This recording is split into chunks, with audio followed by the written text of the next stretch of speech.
maskaxdaada kobci maankaaga kori macnaheedu waa murtida ku dhaqan maamuuska diintiyo kana sheegtan maadiga mareegteedu waa naftaada mas'uul ka noqo mansabkaaga ha seegin maskax eebba ku siiyana maqaamkeeda ha diidin kor u qaadaha kaabaha bulshada maan kobci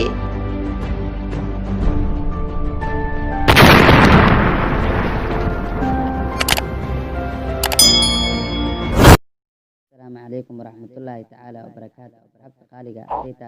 وهو إذا صوبه وقت الشانل كينا سبسكرايب لايك أنا وذاك أصحابتي هذا سنسوا لوالد موقع الأسود فيديو بينا وحن أهل لنا 17 فائدة أو لغاية لقيت كبركيسان ee timirta maadaama timirta ay leedahay faa'iidooyin aad u badan fiidiyowgeena waxaan u kala jajabinay dhowr baartigii koowaad sidaa ogtiin waxaan uga soo hadalnay 7 faa'iido ee ay leedahay timirta haddaba daawade ama dhageystay fadlan hadduu ku dhaafay dib u noqo oo soo daawo 7daas faa'iido sidaa noola jaan qaadid haatanna waxaan gudageli doonaa halkii aan kasii aanbaqaadi lahayn manaafacaadka laga helo geedka barakeysan ee timirta number 8 waxay daawo u tahay itaal darada ama tabar darada guud sidaa u taqaanidba waayo waxay bixisaa energy aad u ballaaran sidoo kale waxay daawo u tahay wadna xanuunka waxaana ku jira maadooyinka kale ah magnesium iyo copper number 9 timirta waxaa laga helaa maadada loo yaqaano selenium waa macdan laga helo carrada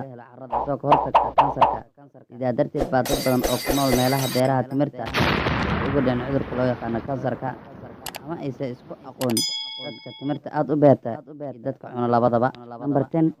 timirta waxaa ku jira maadada daaweysa itaal darada dhanka caruuska iyo caruusada waxay lamaanaha ka caawisaa awoodsiin buuxdo dhanka shaqada number 11 timirta waxaa ku jira maado loo yaqaano brown taasoo daaweysa lafa xanuunka ama rheumatismada sidoo kale waxay daawo u tahay kansarka maskaxda number 12 timirtu waxay daawo u tahay qalalka maqaar xanuunka iyo wax aragga indhaha waayo waxaa ku jira fitamiinaad sida fitamiin A number 13 timirtu waxay daaweysaa xanuunada ku dhaca mashiinka dheefshiidka cuntada riiqa waayo waxaa ku jira maadooyinka fitamiinaadka sida fitamiin B1